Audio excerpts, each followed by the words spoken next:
Jaz vas lepo pozdravljam na tem predavanju. Torej, naslov je Avantgarda in novi mediji. Torej, tema bodo avantgarde v množini začetka 20. stoletja in povezave, torej, ki jih lahko vzpostavimo med avantgardo in torej, revolucijo medijske tehnologije, ki pa se prične v 90-ih. Tam smo še danes, torej nekako te okoliščine, značilnosti novomedijske so tisto, v kateri družbi torej smo tudi danes. Seveda se tukaj ne bom osredotočila na nove medije kot samo družbeni pojav, absolutno bom govorila seveda tudi o novomedijski umetnosti, ki je torej naša nekako, tudi glede na to, kje se nahajamo, nekje osrednja stvar. Torej, kot sem rekla, avantgarde, kaj imam s tem v mislih, zaradi nekakšne večznačnosti, ki jo tudi ima beseda avantgarda. Mi imamo že v samem obdobju 20. stoletja več avantgard, vemo, da imamo najprej zgodovinsko avantgardo, začetek 20. stoletja, potem neoavantgarde. Danes besedo avantgarda tudi uporabljamo zelo velikokrat, da bi označili nekaj, kar je novo, radikalno, ponavadi rečemo, da je nekaj avantgardno. Zdaj, iz mojega naslova pa torej se jaz bom danes osredotočila na avantgarde, tiste čisto na začetku 20. stoletja, torej na tiste izvorne avantgarde, avantgardistična gibanja, ki se pojavijo torej v Nemčiji, Franciji, Italiji, Rusiji, tudi pri nas, v naši bližnji okolici, torej v mestih, kot so torej tudi Ljubljana, Zagreb, Beograd, Praga, Dunaj, Budimpešta, torej vse to so bila nekako žarišča avantgardističnega dogajanja. Torej, rekla sem v množini, avantgarda, ne samo avantgarda, rečemo tudi zgodovinske avantgarde, gre namreč za celo vrsto enih gibanj. Ta so poznana pod nazivi, kot temi izmi 20. stoletja, ekspresionizem, dadaizem, futurizem, nadrealizem, konstruktivizem, torej vse to nekako zaobjamem v tem označevalcu, torej zgodovinske avantgarde. Gre torej za različna gibanja, ki jih imamo v literaturi, likovni, vizualni umetnosti, in dejansko so avantgarde pomenile pravo revolucijo v kreativnem izrazu oziroma nasploh v človeški kulturi. Zdaj, če se fokusiramo na samo temo predavanja, je tisto, kar bo mene tukaj najbolj zanimalo, eno vprašanje, kako to obdobje oziroma te novosti v avantgardi, torej te nekaj radikalne novosti, kako torej vplivajo na današnji čas. A dejansko lahko govorimo o neki kontinuiteti, nekih konceptov, kontinuiteti nekih postopkov, torej med avantgardo in novimi mediji oziroma tudi novo medijsko umetnostjo. Torej nekako, da bi torej odgovorila na to vprašanje, ki je tudi v tem povzetku mojega predavanja, sem ga nekje postavila v nekih 3 delih. Tako da v prvem delu nekako gremo na to najbolj očitno povezavo med avantgardo in novimi mediji. To najbolj očitno povezavo zagotovo izpostavi teoretik novih medijev Leo Manovič. In ta povezava dejansko sloni nekako predvsem na vizualnih formah pa postopkih. Torej na vizualnih formah in postopkih torej avantgarde in na drugi strani novih medijev. Tako da to bo nekako uvodni del, ker v teoriji dejansko je Manovič bil tisti, ki je to povezavo nekako zelo jasno izpostavil. In zato seveda tudi velja z njim začeti in si pogledati, kaj tukaj, zakaj se gre. V drugem delu gremo na ostale povezave in s tem nekako želim razširiti te načine razumevanja ene in druge umetnostne in kulturne prakse ter njunega razvoja. Tukaj bodo 3 točke, ki jih bom predstavila, to je nekako ta drugi del, ki torej ne temelji samo na teh vizualnih, formalnih postopkih, ampak še nekaj drugih stvari.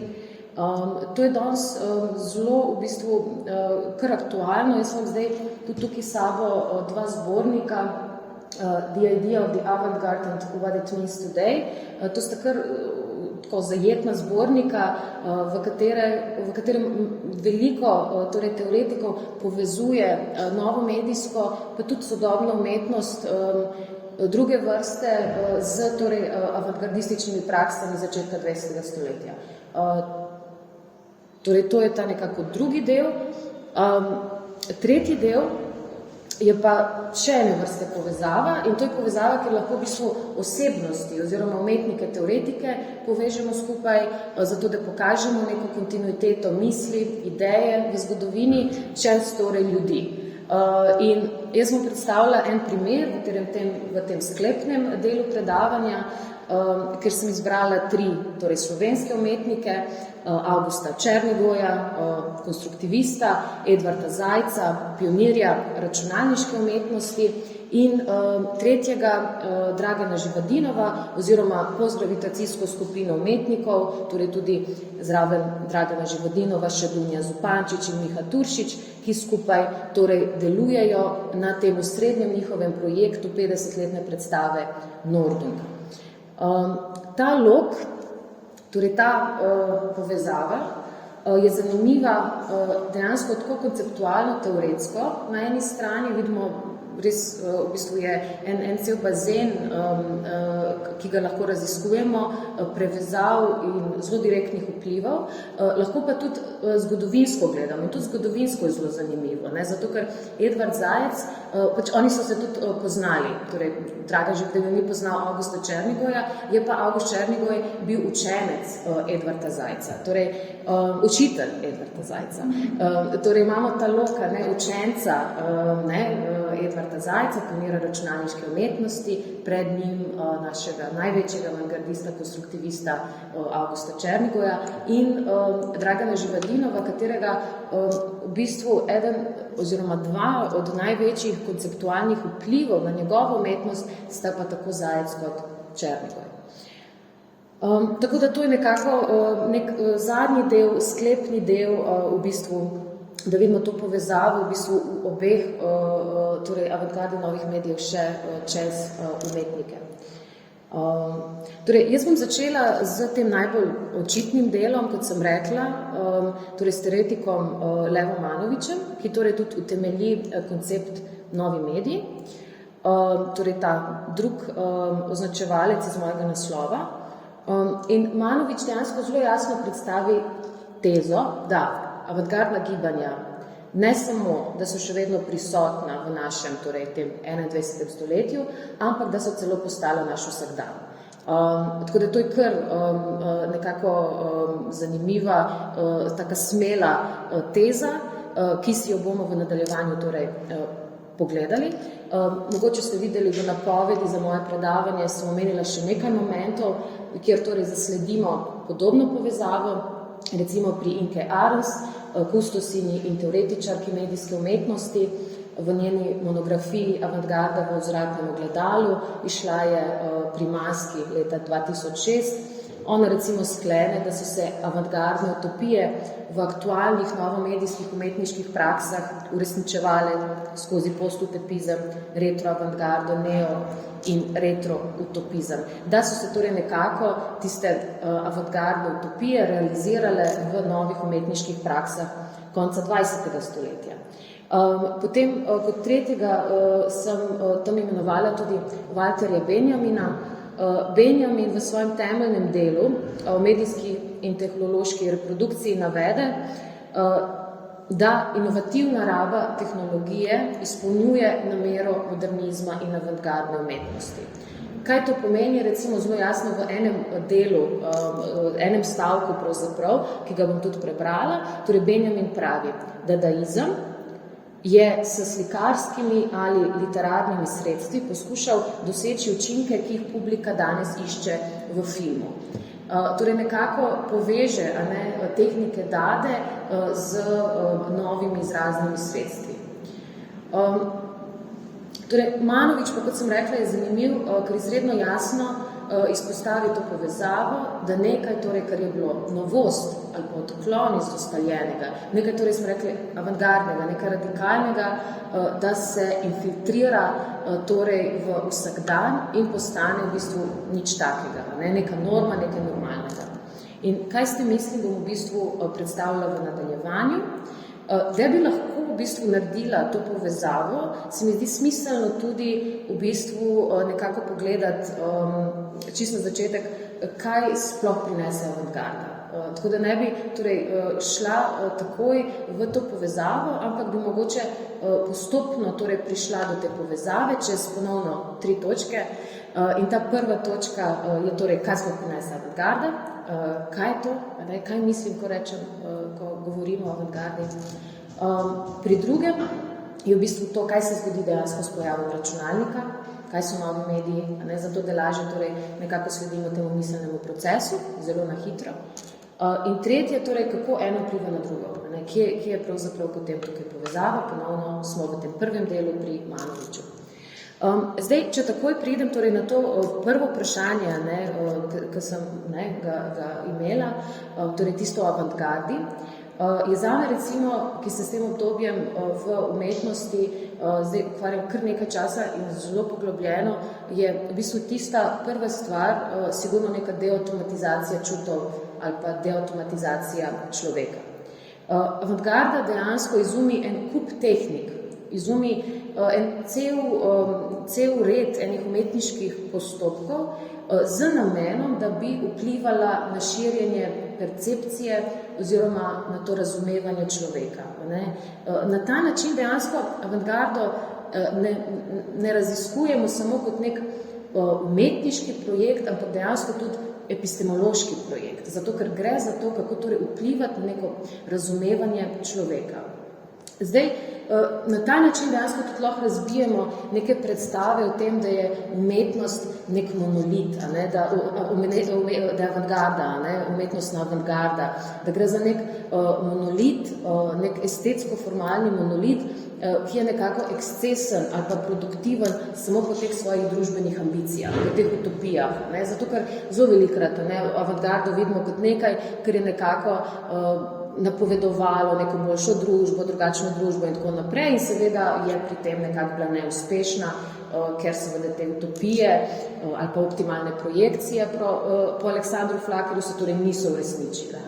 Ampak ni res, torej avantgarda sigurno ni produktivna samo po teh družbenih ambicijah, zahtevah, ampak je v bistvu avantgarda nekako subverzivna ravno v nekih mikroprojektih. In to je recimo izredno zanimivo.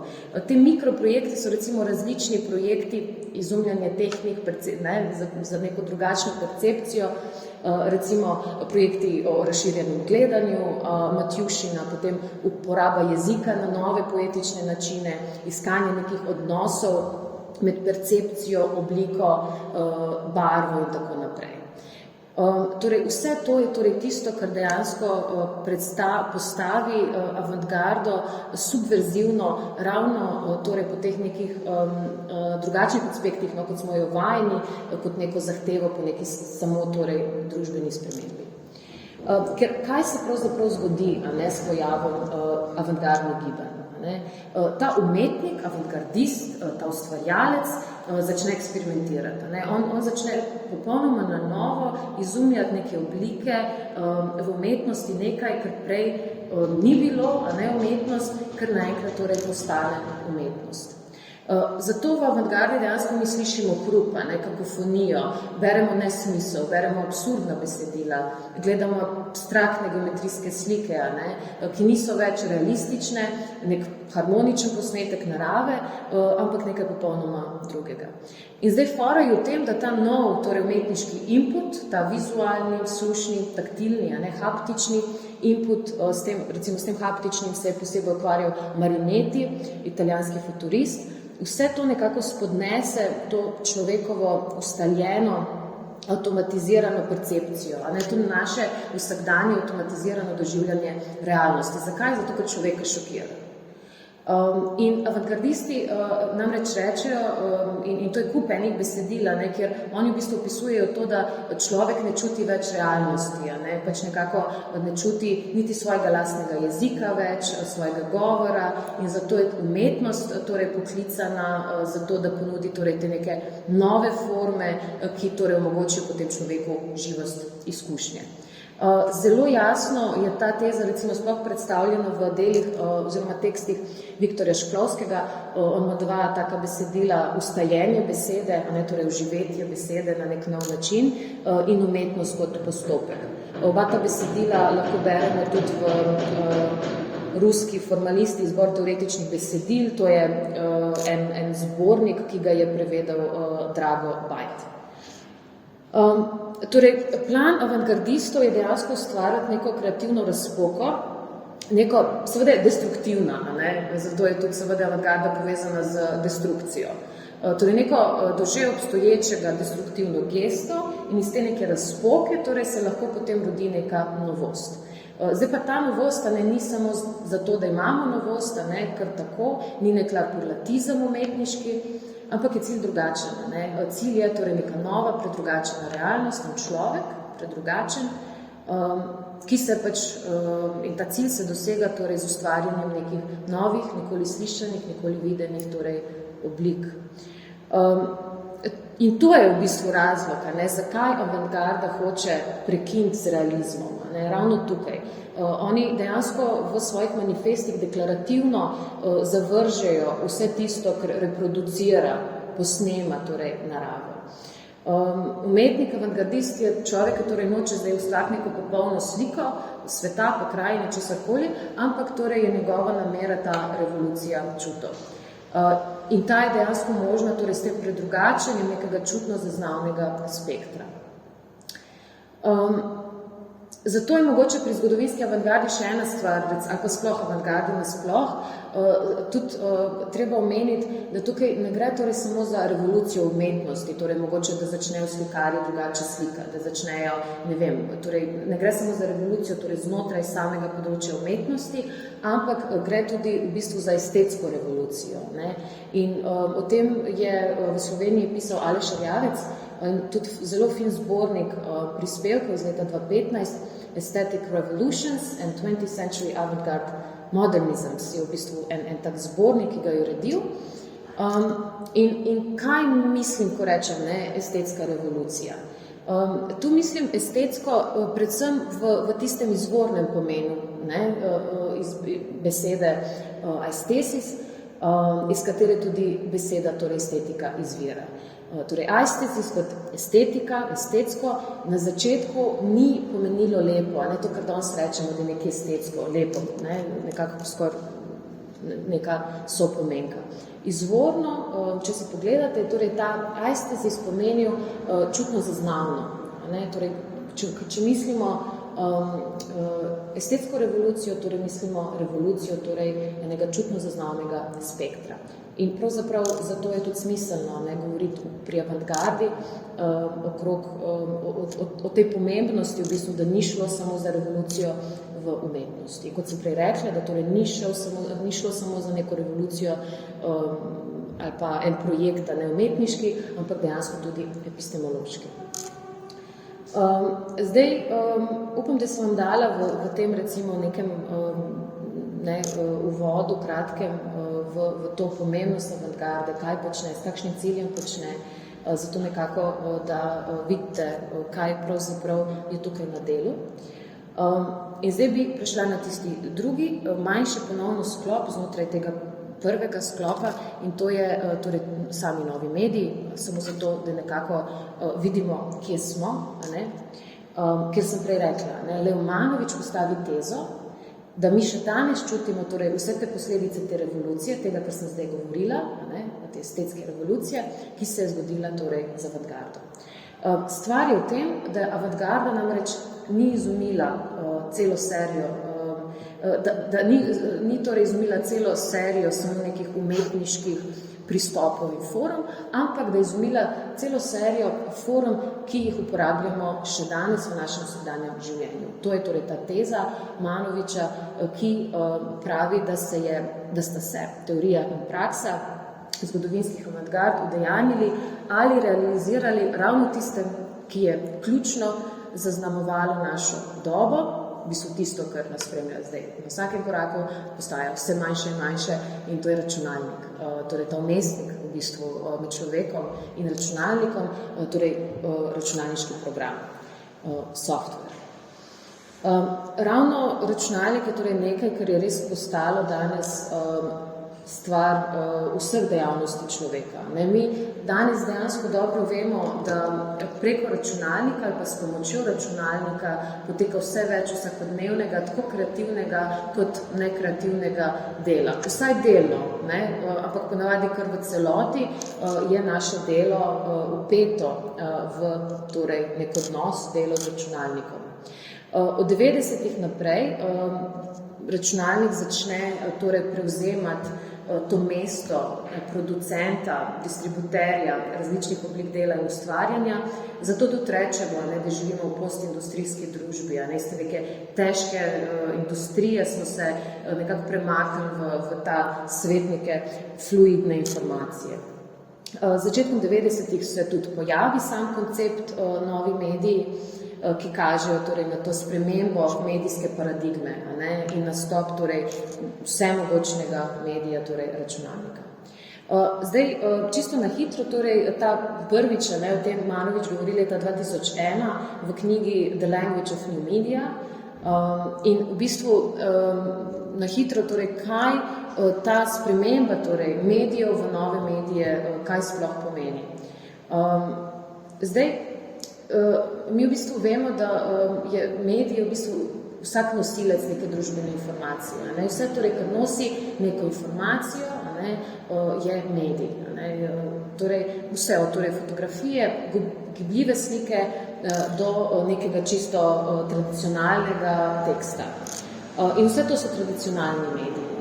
Pri novih medijih pa gre za to, da se torej ti obstoječi mediji premestijo na računalniški ekran, se torej nekako prevedejo, mediji postanejo torej novi mediji. V bistvu, čeprav nekako zveni enostavno, če pomislimo, gre za en ogromen preobrat ne samo torej v komunikaciji ali pa medijskem svetu, ali pa teh novih umetniških in ostalih izraznih sredstvih, ki se v bistvu pojavijo s pojavom računalnika. Ampak gre za eno temeljno spremembo paradigme v dojemanju nekih čisto osnovnih mehanizmov, prek katerih mi sprejemamo in doživljamo svet. Torej, ta sprememba je izjemno velika. Manovič recimo pravi, da čisto podobno kot je tiskarski stroj, bil to veliko odkritje v 14. stoletju do danes, tisto, kar je pomenila potem fotografija v 19. stoletju, tako tudi novomedijska revolucija pomeni ta zaobrat v našem sodobnem dojemanju sveta. Namreč danes se je zgodilo, da je skoraj tudi vsa kultura medialna, celotna kultura je nekako posredovana prek digitalnega vmesnika. Ta medialnost, v bistvu koncept medialnosti je res zaobjel vse segmente našega življenja, tako komunikacijo, vplivanje, manipuliranje z nečim, kar je zunaj nas, tudi pomnjenje, v bistvu, to memoriranje, neko končno distribucijo informacije, kako se odzivamo, kako se izražamo. Celo samo, če pomislimo neko končno fizično rabo nekega produkta, in to vidimo recimo od nekega vsakdanjega banalnega opravila, ko recimo jemo kosilo, ali pa recimo pri nekih enkratnih dogodkih, kot so, neki veliki življenjski dogodki, enkratni. Vse to, vsi ti dogodki so v nekem segmentu bolj ali manj posredovani prek nečesa, in čisto osnovni procesi so v bistvu ta cirkulacija fotografij, deljenje fotografij in tako naprej.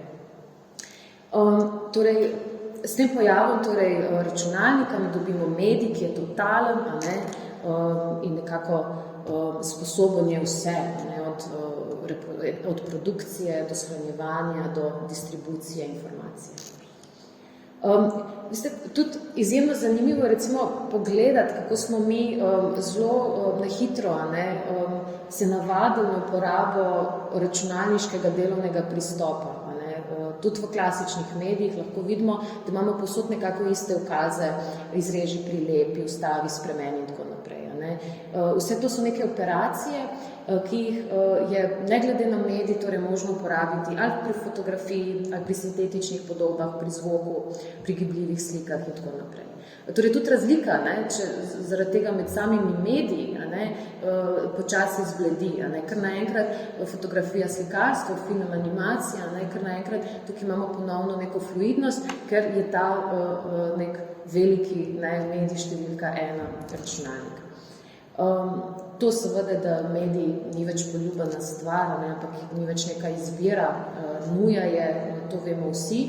Še posebej v bistvu je zanimivo opazovati, kako se posebej generacije, ki so v bistvu niti niso imele obdobja brez računalnika, te generacije študenti, ki so nekako grown up digitals, so tisti, ki pravzaprav niso izkusili življenja brez računalnika, interneta in tudi na nek način lahko vidimo, kako se take stvari, recimo koncepti, kot so javno in zasebno, kako se spreminja zaradi tega.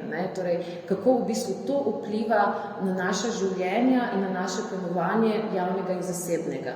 Zato, ker pri teh generacijah, v bistvu, kaj se opravlja na internetu, kaj je javno in zasebno, je že zdaj zelo predrugačeno, kot je bilo prej.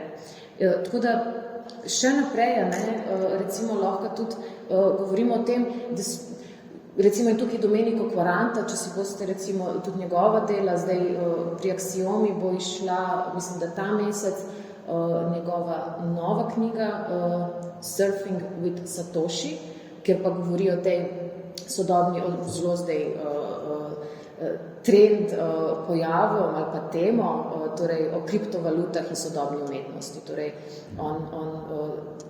knjiga je išla najprej v italijanščini, sedaj bo prevedena je že v bistvu v slovenščino. In recimo Quaranta govori o novomedijski kulturi, v bistvu, da tudi ni več smiselno razlikovati med povezanostjo pa nepovezanostjo z internetom. Pač ni več smiselno sploh govoriti online, offline, zato ker je internet nekako ne bi in je postal norma. Tako da evo, tako da vidite, kaj vse, če so vse kjere pore, kaj vse ti novi mediji dejansko pomenijo in koliko v bistvu vplivajo na čiste ene take koncepte, za katere mislimo, da imajo neko jasno definicijo. In zdaj, v bistvu ta tretji del, kje točno zdaj vstopi ta povezava z samo avantgardo. To vprašanje v bistvu v tem tretjem delu prvega dela. Jaz se bom torej vrnila oziroma kar ostala pri Manoviću in njegovem tekstu z naslovom Avantgarda kot programska oprema. Zdaj verjetno tudi jasno, zakaj sem rekla, da bom najprej predstavila tega prvega teoretika in to delo, zato ker je seveda že v samem naslovu Avantgarda software zelo jasno, kako Manović v bistvu poveže na nek način zgodovinsko avantgardo z pojavom novih medijev. V tem tekstu Manović, on preučuje take najbolj radikalne novosti. Majčkaj sem vam govorila prej od njih, čisto na začetku, kaj vse avantgarda prinese. On raziskuje ruske pa nemške avantgardiste in v bistvu, kaj so oni počeli. On potem v bistvu čez to neko analizo zaključi, da obstaja zelo jasna povezava med temi novostmi vizualnih komunikacij, ki jih izumi zgodovinska avantgarda, torej 20. stoletje začetek, in pojavom torej novih medijev. V avantgardi, kot smo rekli, se kot ključne izpostavljajo umetniške inovacije, torej novosti, ki so povezane z neko novo vizualno zasnavo sveta, ki se kaže v fotografiji, tudi avantgardističnem filmu, v novi arhitekturi, v novi tehnologiji tiskanja in tako naprej. Sodobni pojav novih medijev pa označuje torej informacijsko dobo, v kateri, kot sem rekla, se vse vrste komunikacij posredovane prek enega medija, torej računalnika. In kot pojasni Manovič, se ideja novih medijev kaže kot skupek nekih novih kulturnih tvorb, ki lahko živijo samo s pomočjo računalnika. Ne, pomislite, spletne strani, neke računalniške igre, hipertekst in tako naprej. Zunaj računalnika pravzaprav takšna stvar, takšen novomedijski objekt, mu dajmo reči, on pravzaprav nima neke vrednosti, nima pomena zunaj torej računalniškega procesorja. In seveda gre za izredno veliko spremembo v kulturi, torej podobno kot so bile na začetku stoletja novosti, kot so bile nove, zgodovinske avantgarde in radikalne, tako so danes novi mediji torej spoznani kot nova avantgarda v tehnologiji. In še več, v bistvu, in tukaj je ta glavni twist Manoviča, on v bistvu ugotavlja, da so v avantgardi bili oziroma so bile že razvite vse ključne tehnike naših sodobnih vizualnih komunikacij. Torej, Manovič nekako, torej to so nekatere od njih, torej fotomontaža, filmska montaža, kolaž, klasični jezik filma, nadrealizem, uporaba spolne privlačnosti v oglasih, grafično oblikovanje in tipografija. Grem še malo nazaj. Torej, vse to, kar označuje sodobno vizualno dobo, ne bi bilo zastavljeno nekako že v prvi tretjini 20. stoletja. Po obdobju avantgarde, prav Manovič, ni bilo razvito nobenih novih form, novih pristopov, ki ne bi bili že del vizualne kulture zgodovinskih avantgard. Današnja množična kultura naj bi zgolj nadaljevala, nekako okrepila, pa pomešala tisto, kar je izumila že avantgarda. In on v tem citatu, torej en del je tudi ga vidite, nekako zaključi, da kar se tiče jezikov kulture, so novi mediji še vedno stari mediji.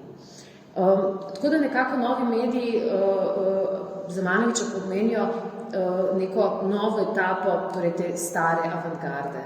Torej, računalniška tehnologija prevzame umetniške postopke avantgarde, jih vključi kot sestavni del svojih ukazov in metafor računalniškega programa. In tu si bomo tudi v nadaljevanju v bistvu pogledali primere, zato da sploh vidite, kaj v bistvu Manovič s tem točno misli. Ker reče torej, da se pogled avantgarde pravi, da se materializira v računalnik. In vse neke strategije, ki so bile torej prvotno namenjene, kot sem povedala na začetku, zato da prebudijo gledalca, da prebudijo publiko iz tega nekega napol spečega stanja malomeščanstva, da torej deautomatizirajo človeka, torej vse to ponovno tukaj še enkrat še en seznam v bistvu avantgardističnih postopkov in form. Vse torej se nekako potem na novo definira sedaj in nekako se infiltrira v dnevno rutino postindustrijske družbe v tej interakciji z računalnikom. Tako da zdaj bom šla v ta sklepni del Manoviča, zato da si pogledamo še torej, kakšne primere on tukaj misli, v bistvu, zakaj gre, da se torej naš pogled torej avantgarde, te postopki avantgarde materializirajo v računalniku. Manovič recimo izpostavi kot prvo ta avantgardistični kolaž. On pravi, da se v informacijski dobi, da je postopek avantgardističnega kolaža prisoten v bistvu kot najbolj osnoven računalniški izraz, torej izreži in prilepi. Potem naslednja stvar so dinamična okna in spustne tabele, spustni meniji, ki potem omogočajo nekako nam uporabnikom, da se hkrati ukvarjamo z neko neomejeno količino podatkov, kljub temu, da imamo pa neko omejeno površino računalniškega ekrana. On to poveže s strategijo Lisickega, s temi njegovimi premičnimi okni, ki so bila razstavljena leta 26 v Dresdnu. To, kar vidite v bistvu na vaši desni strani. Torej, gre za umetniške ambiente avantgarde, kar torej poveže Manović z našim rokovanjem oziroma postopki, ki jih danes uporabljamo pri delu z računalnikom. Gremo naprej. Naslednja je recimo avantgardistična metoda, zelo pomembna, potujitev. Potujitev dejansko pomeni eno nalogo umetnosti, da nam na nov način pokaže nekaj, kar je vsakdanje ali pa ustaljeno. Torej nekaj, kar je avtomatizirano, kar ne vidimo, kar je, ne vem, kaj je navadna knjiga in tako naprej, ampak da zavrtiš ta objekt, da ga nekje v nekem momentu potujiš, zato, da bi se kar naenkrat, da bi ga videli, da ne bi samo prepoznala, aha, to so knjige in tako, ampak da bi dejansko ta objekt videl človek. In to je recimo ena od ključnih stvari avantgarde, je ta potujitev, torej deautomatizacija. In ta postopek avantgarde, eno od srednjih, pravi Manović, da je zametek za 3D računalniško grafiko. Torej tehnologijo, ki nam nekako omogoča, da opazujemo objekt s poljubne točke uporabnika v virtualnosti. Torej potujitev avantgardističen, torej poveže z 3D računalniško grafiko. Naprej, torej ta pogled, ta nov pogled, deautomatizirana percepcija omogoča, torej v teh obeh primerih, neko novo spoznanje objektov, zato se gre, da nekaj, kar mi recimo ne vidimo, sicer, da kar naenkrat lahko vidimo. Ali naredimo umetniški poseg, ali pa naredimo tehnološki program za to. Pri obeh primerih se ustvarja to neko novo čutenje, torej predmetnosti. Koncept potujitve še enkrat izjemno pomemben, tudi pri Brechtu recimo imate V-efekt oziroma Verfremdungsefekt, recimo za to gre pri tej besedi. Viktor Šklovski je imel torej besedo ostranjenje, torej vse to nekako pomeni deautomatizacijo. Nekaj dejansko videti, nekaj pokazati na nenavaden nov način. To je tudi razlog, zakaj imamo recimo pri fotografijah Ročenka te čudne kote, široke okvirje, fotomontažo tudi na fotografijah in tako naprej. Zato, da se nekako pokaže stvar iz nekih novih perspektiv. Podobno recimo imamo tudi torej ne samo na fotografiji v avantgardi, tudi pri Eisensteinu v filmu. Kot vemo,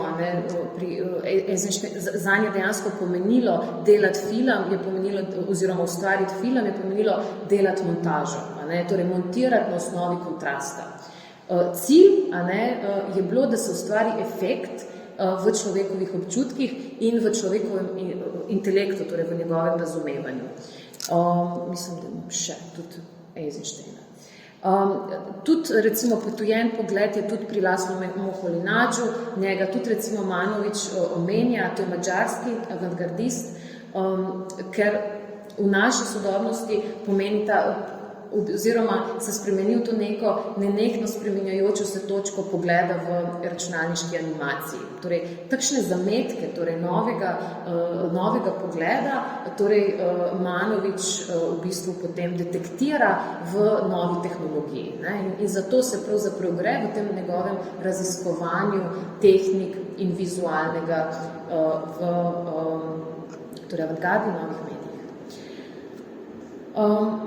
Tudi recimo v primeru dveh podob, dveh slik, ki se prekrivata v filmu Mož s kamero, Vertova, tudi tukaj recimo lahko vidimo to možnost nešteto naenkrat odprtih oken na mizi računalnika, ker ne gre več za takšne vrste plastenja, ampak druge vrste plastenja, ampak vseeno, zametek tega postopka formalnega mišljenja, torej Manović najde na začetku 20. stoletja v avantgardi. Še ena stvar je absolutno zelo pomembna, torej grafično oblikovanje oziroma nova tipografija. Tukaj recimo on vzame primer nemškega oblikovalca Jana Čiholda, kjer imamo to hierarhijo dveh ali pa treh podnaslovov, podobno so delali tudi konstruktivisti, ki postane potem ta možnost neskončnega dodajanja, torej podmenijev, podoken na nekem spet zamejenem računalniškem ekranu. Tako da kar poskušam prikazati, je torej, da catch torej, teh novih medijev ni torej, da ustvarijo nove forme, novi mediji torej pravzaprav ne bi dejansko vršili neke radikalne spremembe našega pogleda na svet. Oni so radikalni, kot smo prej rekli, torej meje javnega, zasebnega, mediatizirana vsakdanjost, ne, torej to so seznami v bistvu stvari, ko se spreminja pravzaprav naše čutenje, ne, in tako, oziroma ne, definiranje nekih vsakdanjih stvari. Ampak hkrati torej ne vršijo pa nekih radikalnih sprememb pogleda, kot je to počela torej avantgarda z novimi tehnološkimi zmožnostmi takrat, ne. In v 90-ih, ko se je novi pogled nekako po Manoviču torej materializiral v virtualnosti, je v ospredje torej izstopilo ne torej, da se mi izmišljamo nove oblike, ampak obdelava, dostop pa manipulacija obstoječih digitalnih informacij. Torej, manipulacija, dostop do in tako naprej, torej te druge, torej ne novo izumljanje, vse torej tistega, kar je bilo ustvarjeno z starimi mediji. Zato potem tudi pridejo do teh konceptov postmediji, metamediji in tako naprej. Tako, v bistvu, to je ta nekako glavna stvar, da se uporablja torej stare medije kot osnovni materiali, zato mogoče tudi beseda mediji ni več potrebna, ker je vse že medij. Zato potem koncept, torej, kot sem rekla, postmedij, metamedij in tako naprej. Zbiranje seveda medijskih posnetkov se prične že v 60-ih in od takrat naprej ne bi se mi dejansko ukvarjali največ s tem, da izumljamo nove uporabe starega, že obstoječega gradiva. Zdaj, ponovno, če pomislimo, naša družba je dejansko taka, ker včasih mislimo, da je pomembnejše analizirati podatke, kot pa jih producirati. Simptom tega je lahko tudi to, da mi kot družba nekako izjemno velik interes pa resurse svoje, zdaj ali tukaj od teh fizičnih kot finančnih, dajemo recimo v statistična merjanja, v neke načine zbiranja, obdelave, prikaza informacij, ta vizualizacija nečesa, nekih podatkov in tako naprej. Tako da tudi recimo, da so tudi ta trend vintage filtrov ali pa različnih načinov, kako pokazati nekaj kot staro, izredno popularno, nek retro izgled. Torej, mi se nekako nagibamo, tudi ko imamo nek objekt nov, da se pač nekako nagibamo k temu, da se kaže, kot da bi bil star. In nekako nek tak sklep, v bistvu tukaj Manoviča, je to, da če se je avantgarda torej deklarativno obračala nekako naprej, v prihodnost, v vizijo in tako naprej, v neke deautomatizacijo, kot sem rekla, percepcije čutov in tako, je nova medijska družba oziroma družba novih medijev postavi v bistvu v ospredje v bistvu to preteklo, spomin. In v bistvu stopamo v ta spomin, da bi nekako manipulirali, analizirali neke shranjene datoteke kulture iz preteklosti. Ker nekako tudi simbolizira ta računalnik kot pomnilnik vsega, kar pravzaprav ustvarimo danes. Torej, glavni problem nekako ni, da si izmislimo novo ali pa nove načine, ampak kako torej pokazati nekaj na nov, atraktiven način, kot da je pravzaprav novo.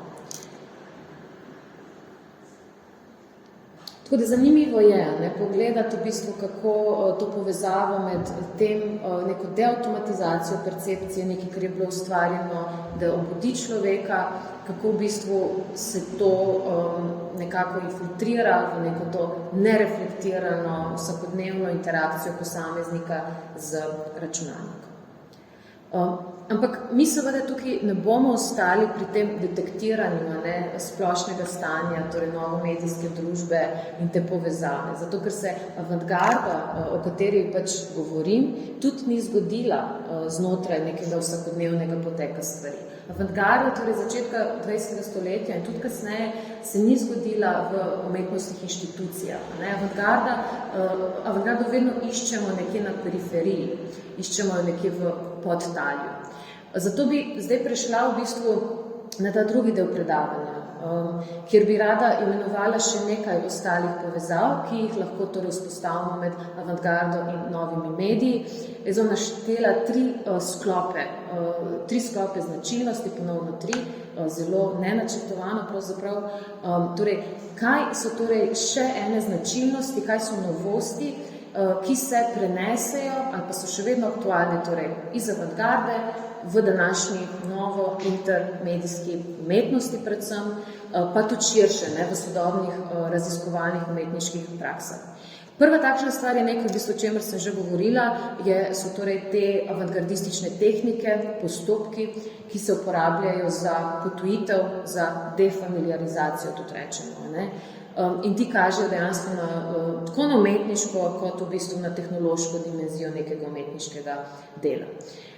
Zato, ker od avantgardistov naprej se zgodi to, da se umetniki zelo fokusirajo na samo materialnost, na teksturo. Oni imajo celo nek tak izraz faktura, temu rečejo, nekaj, kar se zgodi v bistvu na površini tudi slike.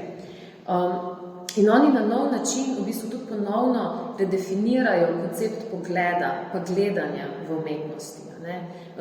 V avantgardi dejansko, pa mogoče bo že jasno iz nekaterih primerov teh slik, ki sem jih predstavila, tudi jezik se tam materializira, tudi jezik deluje kot neka materija. Vse se nekako pozunanji, vse se razpre, vse se razstavi na neke osnovne delce in pokaže, iz česa je nekaj sestavljeno.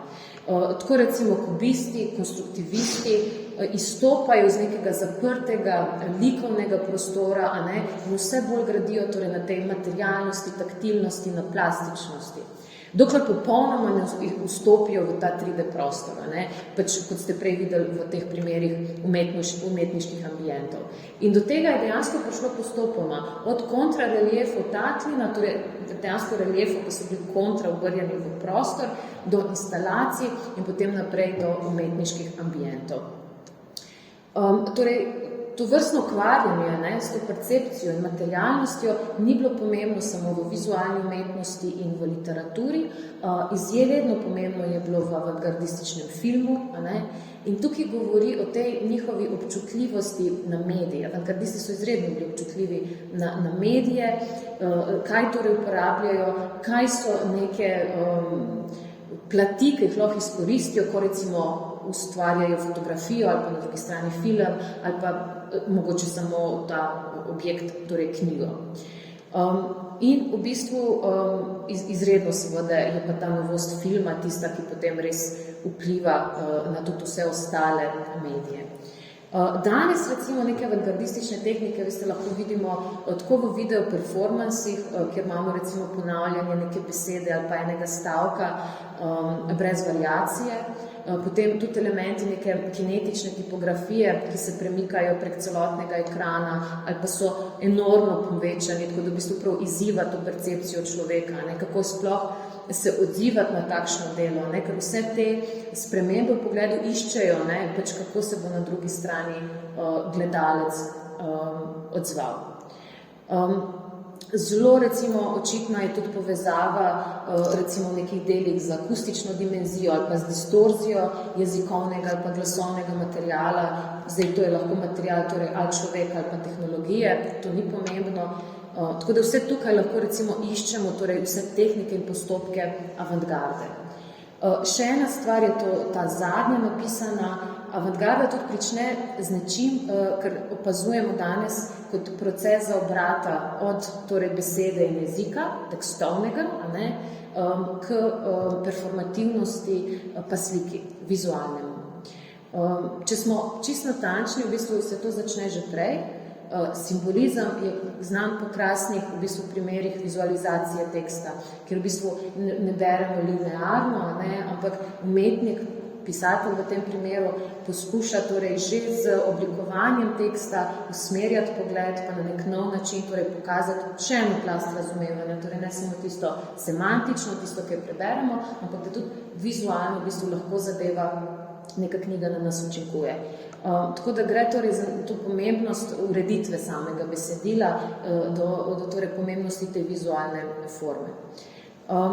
Recimo tudi to, da je revija tista, ki je bila najbolj pomemben medij, nekako prek katerega spoznavamo tudi danes avantgardo, so bile avantgardistične revije, tudi te, zakaj tudi ni, bile so periodične, seveda avantgarda je morala biti manifestativna, zaradi tega je revija tudi zato bila najbolj primerna, ampak hkrati je nudila v bistvu en tak prostor za združevanje vizualnega pa besednega izraza.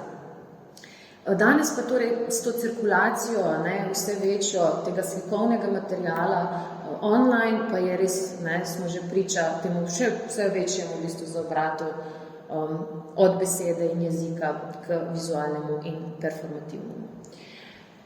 Gremo naprej še, torej 3 jih imam, tale je zdaj druga, je ta zahteva, tisto, kar sem v bistvu že na začetku nekako omenila, mi česar ne moramo, ko govorimo o avantgardi, in to je njena zahteva po spremembi družbe ali pa družbeni spremembi. Avantgarda je kot eno funkcijo umetnosti dejansko postavlja kaj? To, da mi moramo s pomočjo umetnosti v bistvu nekako vplivati pa spreminjati družbo. Da torej umetnost nekako stopi v družbo in zato ta njen utopični zanos, kot sem rekla prej, ta nek met naprej, zahtevanje neke drugačne prihodnosti, kar so seveda opisovali v manifestih. Pozor, mogoče je tudi smiselno nekje v oklepaju povedati, da pri avantgardi res ne gre samo za to, da je bila obsedena s prihodnostjo. Večkrat se jo res nesematno tudi v sami besedi, ta prednja straža, avantgarda in tako, ampak gre v bistvu, pomembno je tudi videti kot bolj obsedeno sedanjostjo. V bistvu avantgarda vedno, torej ta met naprej, ta optimalna projekcija Flakarja je zelo vezana na to detekcijo sedanjosti. Torej avantgarda dejansko je nekako obsedena s tem zdaj trenutkom, torej to detekcijo, kaj se dogaja in potem seveda tem napovedovanjem nečesa bolj optimalnega, boljšega in tako naprej. Tako da ta časovnost ni samo obsedena z boljšo prihodnostjo, ampak dejansko s tistem, kar je trenutno, kar se dogaja. Avantgardisti so izražali svoje antivojne ideje, izražali so boj za novo, drugačne, boljše. Oni so združevali umetnosti teorijo, kot pomembne glasnike niso dali samo individualnega umetnika, ampak tudi umetniški kolektiv. Izražali so svoje ideje skupnega, absolutno so kritizirali industrializacijo, absolutno so kritizirali tudi nenehen napredek, torej napredek zaradi samega napredka. Zdaj, če gremo na današnje umetniške prakse, lahko vidimo, da podobne stvari lahko opazujemo v makerskih pa hackerskih praksah. Tukaj gre za recimo projekte do it yourself, do it with others ali pa podobne družbeno angažirane projekte, ki se zelo velikokrat temu nesmislu ali pa pogubi potrošniške družbe upirajo čez torej svoje umetniške projekte. Oni na eni strani opravljajo torej kritiko družbe, na drugi strani pa tudi nekako že ponujajo neke rešitve, kako spodbujajo torej neko novo rabo, nečesa odsluženega, ali pa tudi neke drugačne nove rabe, skupne rabe, pa tudi dostopnost do tistega, kar že imamo na voljo. Novomedijska umetnost je torej temeljno povezana s tovrstnimi principi DIY. Povezana je recimo s principom odprtokodnosti, kar seveda tudi, tako kot tisto avantgardo, otežuje v bistvu dostopno umetnostni trg, kar ni nič čudnega. In ravno ta neodvisnost v bistvu od te ekonomije sodobne umetnosti pa ji omogoča to eksperimentatorsko naravnanost. Zato, ker ni vpeta v to umetnostni trg, tudi lahko eksperimentira. Zato sem prej rekla, treba jo iskati na periferiji, treba jo iskati v podtalju. In te eksperimenti novomedijski največkrat nastanejo v sodelovanju umetnika, inženirja, raziskovalca. Včasih imamo tudi 3 osebe v eni. Ta nov umetnik, raziskovalec, to ni več ta nek umetnik genij, ki smo ga poznali v času romantizma. Spet bom omenila teoretika Domenica Quaranto. On recimo govori o vrnitvi k nekim renesančnima modeloma umetnika, ki je rokodelec, pa tudi znanstvenik. Tudi mi vidimo, da vse več novomedijskih umetnikov, ali pa sploh novomedijskih umetnikov, res nasploh, da je hekerjev. Torej, in hekerstvo je posebna etika. Etika, ki je izjemno, in kaj določa? Določa na eni strani izjemno navdušenje za samo delo, ki ga človek opravlja, in od drugi strani malo interesa za ustvarjanje dobička, profita. Potem je tukaj zelo pomembna tudi zahteva za izmenjavo znanja, za torej prosto dostopno cirkulacijo znanja, za prost pretok informacij. Zdaj nadalje mi lahko pravzaprav vse ostale, ne samo novomedijske umetniške prakse, vse tiste, ki so jih določa dialoškost, participatornost, performativnost, aktivizem, artivizem, vse takšne prakse so tiste, ki pravzaprav se uvrščajo lahko v tistega nadaljevalca nečesa, kar je torej začela avantgarda začetka 20. stoletja. Zakaj gre? Gre za ta projekt avantgarde, ki razkriva kontradiktornost avtonomije umetnosti, da torej pravzaprav nekako razkriva te mehanizme nesvobode, in hkrati, na drugi strani, je to umetnost, ki želi vplivati torej na družbo, tako kot imamo v bistvu pri tem drugem slajdu.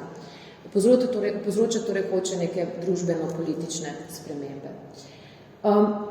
Zdaj, avantgarda, kljub temu, da nekako ni bila uspešna pri svojih bojih, proti kapitalizmu, proti izkoriščevalskim družbenim odnosom, proti nesvobodi, tudi različnim aspektom nasilja, od vojnega do čist nasilja jezika. Ona je še vedno uspela pokazati oziroma opomniti na pomembnost političnega efekta, ki ga ima umetnost, tudi pomembno v bistvu pokazati, da je pomembno ustvarjati situacije revolucije, da je umetnost pomembna zato, ker ustvarja situacije preloma in na ta način konstantno preopraševati normalizacijo in normo. In to so v bistvu zato lahko govorimo absolutno o kontinuiteti avantgarde danes. Recimo, prej smo omenila tele 2 knjigi, torej The Idea of the Avant-Garde and What It Means Today. Zanimivi sta urednik Mark James Leger. On v bistvu govori o hipotezi avantgarde in ni edini. Tudi John Robert v knjigi Revolutionary Time and the Avant-Garde, on tudi definira hipotezo avantgarde. In zakaj je to teoretikom pomembno? Tudi v bistvu ta citat, ki sem si ga izbrala, v bistvu, torej v teoriji poskušajo nekako nakazati, zakaj je ta zdaj, torej hipoteza avantgarde pomembna. Gledajo jo kot posebne vrste revolucionarno kulturno prakso. To v primeru teoretika, torej Leger, v drugem primeru Roberta, Johna, pa jo definira čez eno postumetniško stanje. On v bistvu pravi, da je za to stanje programa ene revolucionarne avantgarde značilno, da kritiziramo avtonomijo estetike, da na drugi strani potem tudi imamo sodelovanje v kolektivnih opozicijskih praksah, participatornost, dialoškost torej, in da so te prakse onkraj neke primarne ekonomije umetniškega sveta. Zato je tukaj v bistvu zelo pomembna aktivistična, hekerska etika. In zdaj še tretja stvar, ki bi v bistvu nekako v tem drugem delu povedala, je mogoče zelo očitna stvar za nekatere, in to je ta vdor znanstvenega jezika in to je to povezovanje umetnosti z domenama, ki njej nista primarni, in to sta znanost in tehnologija. V bistvu 20. leta prejšnjega stoletja, torej čas avantgarde, je pomenil tudi začetek povezovanja umetnosti in znanosti, pustimo ob strani renesančnega človeka in tako naprej. Torej, če to pustimo ob strani, če pustimo ob strani naturalizem v literaturi, ki tudi malo medicine, ne malo, v bistvu konkretno veliko rabo iz medicine, če pustimo torej te zgodovinske primere, je absolutno torej avantgarda tista, ki povezuje umetnost in znanost.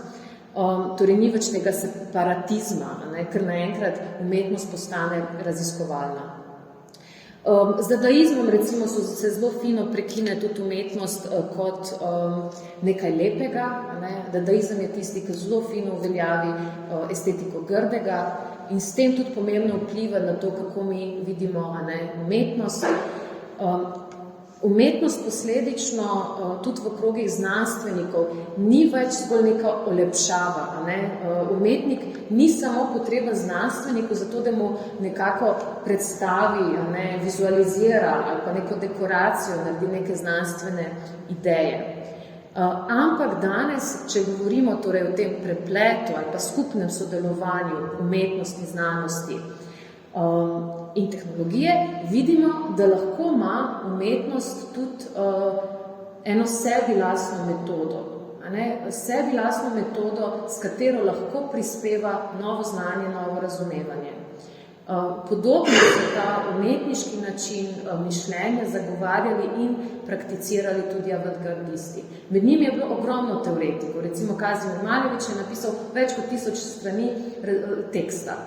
Potem na šolah Bauhaus, Hutemas, v avantgardističnih šolah, so v bistvu učitelji pisali skupaj študenti, ko so raziskovali nove forme, nove barve, odnose med percepcijo in formo, so v bistvu hkrati ustvarjali novo znanje. Za avantgardo mogoče ne rabim ponavljati, torej gre absolutno za slovljenje stroja. Avantgarda je absolutno videla to estetiko stroja, tehnoloških pridobitev, kot nekaj, kar je treba z odprtimi rokami sprejeti v umetnost in to uporabiti za nov umetniški izraz. Takrat so zelo bile pomembne teorije fizike, torej znanosti, raziskovanje časa in prostora, dinamike, statike. Prej sem že omenila, torej Kazimir Malevič, Moholy-Nagy smo ga videli, tisti njegov svetlobno-prostorski modulator, konstrukcija Nauma Gaba, potem obsežno torej to teoretsko njihovo delo. Gabo, recimo, njega sem nekako dala kot en tak primer njegovih besed, tukaj sicer v angleščini. On je izredno veliko se oslanjal na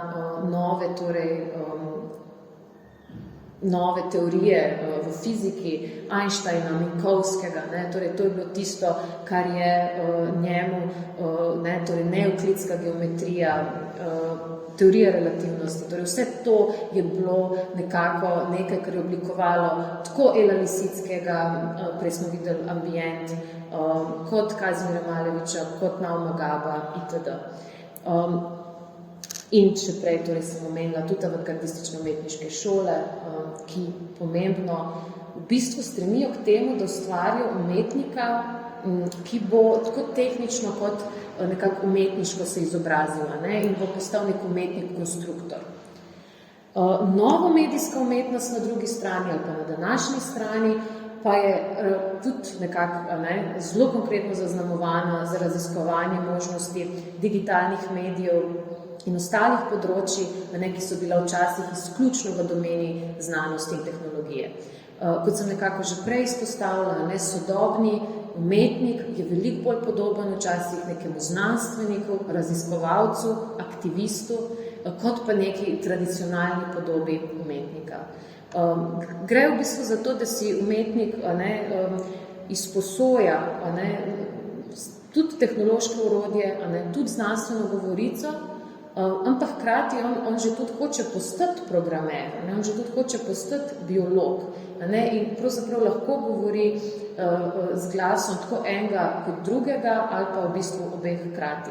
Tako da ni nič nenavadnega, recimo, da danes imamo to raziskovalno, artistic research, umetnost, torej umetnike, ki so recimo, se izobrazili v biologiji, v različnih, ali pa so recimo programeri. Torej, podobno je tudi računalnik, najprej predstavljal ta področje raziskovanja, področje dela nekih inženirjev, raziskovalcev, kasneje pa je seveda postal tudi klasičen, danes že specifičen umetniški medij.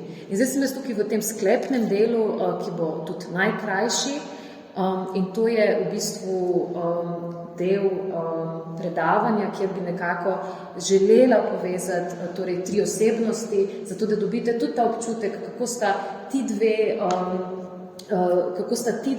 ta dva obdobja povezana čez zgodovino, čez osebnosti. 60. leta, torej 20. stoletja, imamo računalnik, čas kibernetike, čas informacijske tehnologije, pospešene raziskave na področju znanosti in tehnologije, najprej seveda v vojaške namene, dobimo računalnik in potem se iz te primarne vojaške namembnosti najprej se potem razširi ta računalnik v univerzne raziskovalne centre. Seveda računalnik ni bil nekaj, kar lahko dnevno uporabljamo kot danes, ampak je bil v posebnih prostorih in to so bile najprej univerze, najprej raziskovalni centri. In tam se tudi začne v bistvu to prvo eksperimentiranje, tudi v umetniške namene z računalnikom. Seveda, kaj se najprej zgodi? Najprej se zgodi poskusi nekako formirati neke algoritmična besedila, neke slike, neke zvoke z računalnikom. In to je v bistvu ta začetek računalniške umetnosti. Takrat se pojavijo torej v 60-ih prve te abstraktne podobe, ki so ustvarjene s pomočjo algoritmov in nekih računalniških torej funkcij. Edvard Zajec je človek, in katerega v bistvu, ko govorimo o zgodovini računalniške umetnosti, ne moramo. Tako da gre za enega od začetnikov računalniške umetnosti, ki v bistvu za svoj medij po slikarstvu, ker mu ta, tako kot prej Naum Gabu, ni več zadostovalo ene vrste delo, zaradi vseh novosti, podobno tudi Edvard Zajec potem vzame za svoj medij računalnik in preide iz slikarstva na računalniško umetnost. Mogoče velja omeniti, da na našem tem prostoru imamo tudi nove tendence, ki so zelo pomembne, ko govorimo o zgodovini računalniške umetnosti. To v bistvu gre za kolektiv na tem širšem področju nekdanje Jugoslavije. Tako da samo kot eno opombo, torej nove tendence, Edvard Zajec. Jaz tukaj torej ne bom, kot sem rekla, ta del bo nekako najkrajši, sem že v sklepu. Ne želim iti v neke detalje zdaj v vseh 3 umetnikov, ampak samo nakazati lok, da vkolikor vas tudi zanimajo te reči, mogoče, da si jih potem še bolj konkretno sami pogledate in raziščete. Zdaj pri vseh teh, kot sem prej rekla, Avgust Černigov, Edvard Zajec, Dragan Živadinov in njegova skupina postgravitacijskih umetnikov, pri vseh njih najdemo eno znanstveno raziskovalno naravnanost v umetnosti, tudi nenehno so inovativni, nenehno so se ali pa se še vedno ukvarjajo z izdelovanjem novih oblik umetniškega izraza in tudi k rabi novih tehnologij. Zato so v tem današnjem kontekstu tega predavanja izjemno v bistvu pomembni. Zdaj, če torej boste šli gledati torej 1. Avgusta Černigoja, delo tega slovenskega konstruktivista, poglejte si absolutno tržaški konstruktivistični ambient, lahko si greste reprodukcijo pogledati tudi v Moderno galerijo, kjer v bistvu imamo v sodelovanju z Zavodom Delak in s pomočjo Srednje lesarske šole Ljubljana so v bistvu izdelali ta reprodukcijo torej tega ambienta iz leta 2011. Tudi zato, da bi mogoče malo bolj tudi razumeli, torej ali pa izkusili ta nov pogled, ki ga ustvarja avantgarda. V tem ambientu je absolutno to vidno in če sem prej kazala, recimo ste videli Ela Lisickega ambient, absolutno tam zraven je, torej tudi bi moral biti ta ambient Avgusta Černigoja iz leta 27. Poglejte si tudi dve reviji Tank, dve slovenske avantgardistične reviji, ki sta v bistvu išli v souredništvo, Ferda Delaka. Tako da to je nekako ta stvar, ki jo lahko potem pogledate. Zakaj Černigoj? On je bil v bistvu učitelj Edvarda Zajca na gimnaziji v Trstu. Zajc v enem intervjuju celo jasno pove, da je osebnost, ki je najbolj vplivala, bil ravno Avgust Černigoj. In tale se mi je zdel tudi zanimiv. To je delo Infomatrix, kar vidite v bistvu na predstavitvi Infomatrix Edvarda Zajca, ampak spodaj pa torej citat iz enega intervjuja iz leta 83, ko Avgust Černigoj pravi, ena od možnosti konstruktivizma je tudi kompjuterska, torej računalniška umetnost. In potem nadaljuje, to je še ena faza, iz katere se da marsikaj črpati. Vendar je to šele prvo dejanje in čez čas bomo lahko videli, kaj bo nastalo. Kompjuterstvo je zelo zanimiva stvar, kajti navsezadnje tudi glasba čisto matematični sistem. Če pa nanjo gledamo romantično, je to povsem nekaj drugega. Tako da tak zanimiv v bistvu, direktna povezava konstruktivizma, torej zgodovinske avantgarde z računalniško umetnostjo pri torej Avgustu Černigoju. Za postgravitacijske umetnike oziroma konkretno Dragana Živadinova je potrebno povedati, da on dejansko danes nadaljuje v bistvu čez pomembna konceptualna izhodišča delo tudi med drugim tudi teh dveh umetnikov. Torej, Dragan Živadinov nekako jemlje tisto, kar je bilo v zgodovini in torej ne ponavlja, ampak oživlja pomembne koncepte, tako Zajca kot Černigoja. Jaz vam tukaj predlagam raziskati mogoče, torej, ker imamo v središču postgravitacijske umetnosti, torej to 50-letno predstavo, da si pogledate dokument, je dostopen tudi na spletu, naslov je 50 koordinat oziroma 50 pojmov postgravitacijske umetnosti. Tam je mapiranje dejansko teh glavnih točk tega umetniškega dela, ki torej je procesualen, je in absolutno rabi tehnologijo za svojo izvedbo in absolutno rabi oziroma nadaljuje in oživlja avantgardistične pristope, ideje, tudi torej slovenske avantgarde. Zelo zanimivo, mogoče, če greste tudi pogledat, boste zasledili en tekst napisan v angleščini od Mojce Puncer. Ona recimo zanimivo znači delo Dragana Živadinova kot tehnološko napreden konstruktivizem. Tako da recimo tudi to je ponovno en tako značevalec, ki pokaže to tradicijo konstruktivizma čez Edvarda Zajca in naprej do torej Dragana Živadinova in postgravitacijske skupine umetnikov.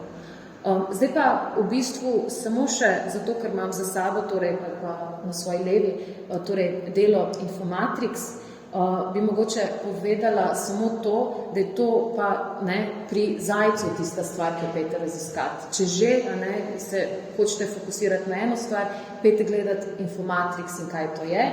Infomatrix je nekako umetniški program Zajca. Doživi dejansko neke 3 različice, 3 reinkarnacije. Prvič je to knjiga, leta 1979 izide knjiga v Trstu. Naslov knjige je Infomatrix, knjiga likovnih dialogov. Absolutna redkost, ki ne vem, kje se jo sploh dobi, razen v Nuku najverjetneje in tako. Torej, prelistite to, pejte si pogledati, zato ker gre za eno tako inovativno stvar, ki krši pravila branja, torej jemlje v bistvu knjigo na nek drugačen način, zahteva eno sporazumevanje na podlagi slik namesto besed. V enem intervjuju Zajc nekako on pravi, da je to kot flipbook v animaciji. Je v bistvu tako nekako primerja kaj se tukaj v bistvu zgodi pri tej knjigi. Drugič imamo žal nedostopno stran, oziroma je ni več, to je spletna stran Infomatrix iz leta 1996, torej to potem je druga reinkarnacija. Tretjič, 2007 imamo pa interaktivni sistem, ki ga ustvari Zajc na razstavi v MGLC v Ljubljani in predstavljen je potem tudi na MFRU, torej Festivalu računalniške umetnosti v Mariboru.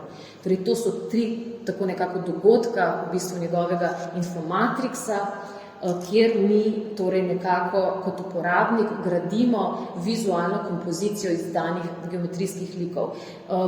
Zdaj, Zajc pravi temu likovni dialogi. On nekako pravi, da gre za neko miselno igro, kjer nihče ne zmaga, ne, za eno interaktivno izmenjavo s komunikacijo z računalnikom. Ker računalnik dejansko analizira, kaj ne bi se človek odločil in nekako poskuša že anticipirati, ne, naš gib oziroma našo odločitev, kaj bomo naredili. Ne. Tako da ti ponuja neke drugačne izhodišča kot recimo nekemu drugemu. Tako da resnično gre za neke vrste, torej dvosmerno komunikacijo z računalnikom. Torej delo Edvarda Zajca dejansko kaže, kako so se znakovni sistemi danes spremenili, odpira tudi možnost bolj nekega natančnega premisleka o vprašanju, kako tehnološki napredek, kako ideologija danes vpliva na naš izraz, na našo komunikacijo. Mi vidimo, da so se neke vrste znakov danes res razširile v smislu, da niso torej več vizualne, audiovizualne, so tudi tridimenzionalne, so interaktivne. In bralec ali pa ta uporabnik računalnika je vključen v povratno zanko z besedilom, sliko ali pa z neko celo fizično umetnino. Kaj to pomeni?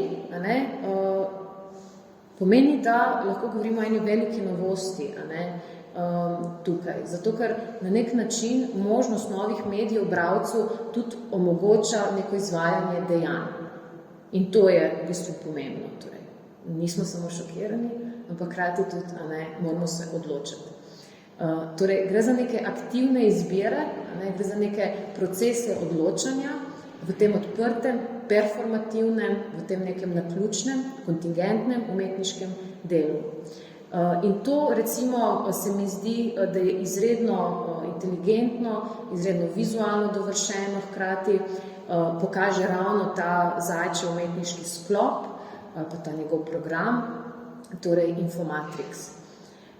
In na ta način torej nedvomno tudi nadaljuje to delo in ti 3 umetniki, te pristope, te novosti v umetnosti in ne samo nadaljujejo, ampak hkrati absolutno tudi torej nadgrajujejo.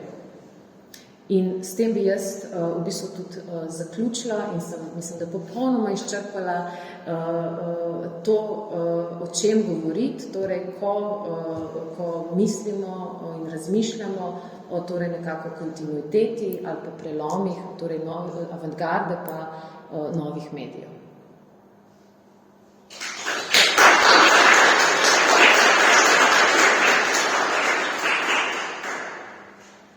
Najlepša hvala za ta program in predvsem se mi zdi ključno večstranski, zelo pester pogled, analizo na to,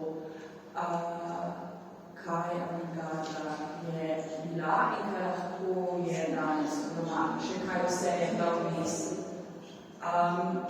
Mogoče bi jaz postavila še kakšno vprašanje. Če je kakšno vprašanje? Če je kakšno vprašanje do strani publike. Če ne sigurno,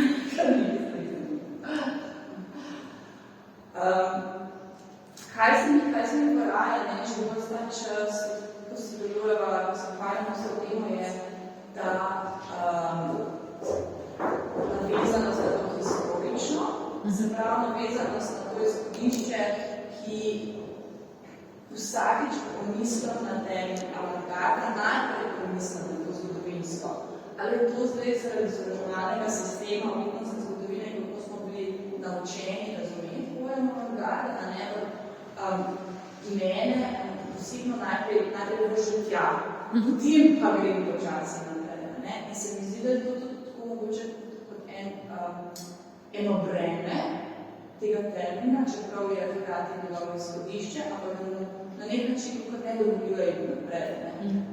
Z vsem tem, kar si govorila, razmišljam tudi o delih, ki so pred avantgardo in počnejo te iste stvari, uporabljajo podobne tehnike, ne vem, fotografi poznamo Edvarda Muybridgea, ki pokaže na drugačen pogled z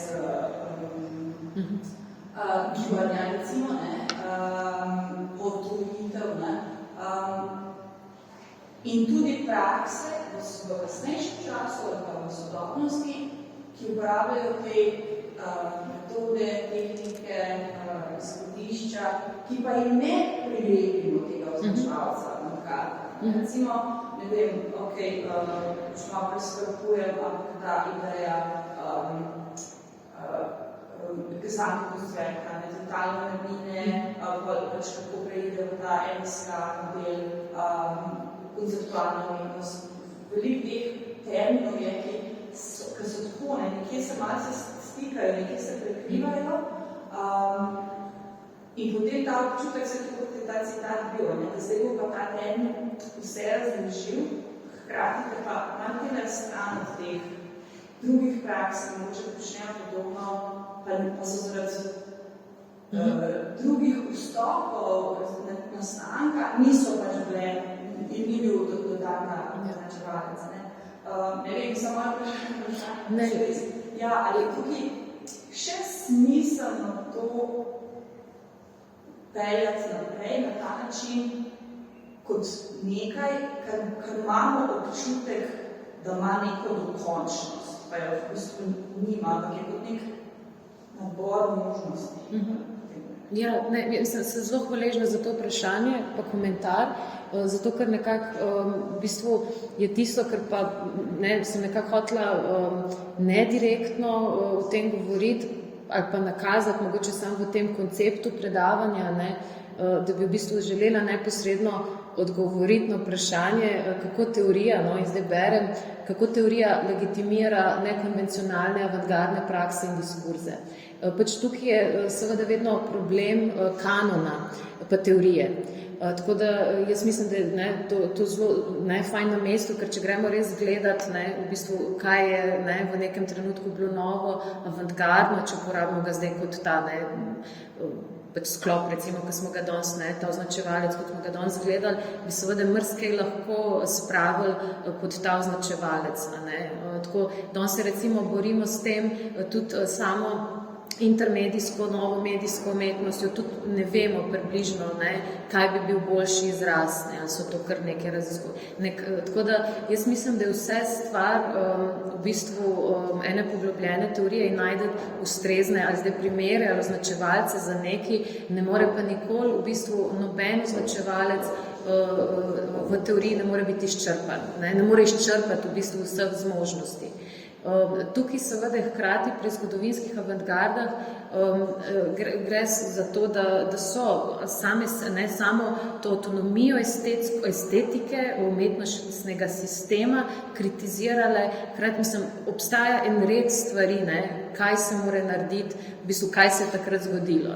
Tako da in potem, kdor je takrat torej sodeloval na takšne načine pri nagovarjanju sveta in izražanju, nekako spada v ta avantgardistična gibanja. Ponovno jih je ful, in tudi vsak je to počel na nek drug način, eni bolj politično, eni popolnoma nepolitično, kot recimo v primeru dadaizma na eni strani, nadrealizma, ki je bil popolnoma političen, potem skoraj na koncu. Tako da, ponovno, znotraj teh avantgard je ogromna pestrost nekih pristopov in tako. Zato jaz v bistvu mislim, da je tisto, kar jih res nekako združuje, so ravno te neke in mikroprojekti in makrodružbeni projekti. To pa mora biti, samo neka biti inovativen s tehnologijo in tako naprej, ni zadost. Zato recimo neka ta tri povezave. Zdaj pa ponovno, zdaj to teorija legitimira. Ne. To se pravi, teoretik je tisti, ki pravzaprav nekako svojo, kaj pa vem, svojim izborom, svojim metodološkim pristopom in vestjo nekako stopa naproti temu materialu in potem iz tega v bistvu ustvarja označevalce in izbira primere. In to je to. Nikoli pa ni celovitosti. Tako da jaz mislim vse to, recimo tudi danes vidimo, ne vem, ena zelo velika tema je zapostavljenost ženskih avtoric in umetnic. Tako da tukaj vidimo, kako je ena taka, kaj smo počeli čez zgodovino. In zdaj na novo gremo to preiskati in pač prinesti nazaj v teorijo. Tako da to, mislim, zaradi tega je teorija fajn, ker je popolnoma v bistvu tudi gibljiva stvar. Zato mogoče tudi se mi zdi fino, da tudi te knjige in te teoretske neke pristope ni treba gledati kot neke fiksne zadeve, ki pač dobra teorija je tista, ki v bistvu je živa, ki konstantno v bistvu jemlje nove smiselne stvari, nove primere, neodkrite in tako naprej. In teoretik je najbolj vesel, ko najde še nekaj, kar še ni bilo za nazaj ali pa napove nekaj, kar potem je in tako. Tako da ta živost je v bistvu nekako odgovor. Ja, zdaj se mi zdi mogoče, da sam avantgardne prakse, v bistvu veliko širiš avantgarda, verjetno tudi zaradi tega, kot nekaj zanimi za počenega, neka pluralnost, ker se v bistvu dogaja verjetno v zelo veliko področjih sodobnosti, da se dodaja kakor ženskost. Tudi recimo v fotografiji danes, v teoriji se glavno govori o fotografis, ker fotografija ima ene končne,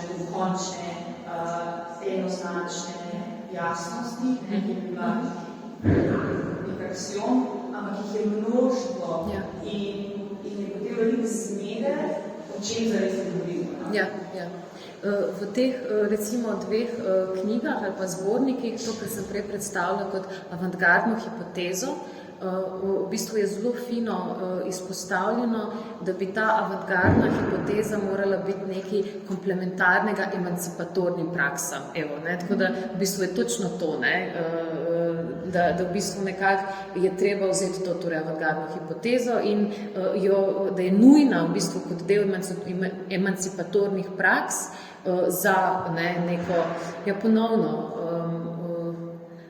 bolj smiselno življenje, v bistvu tako.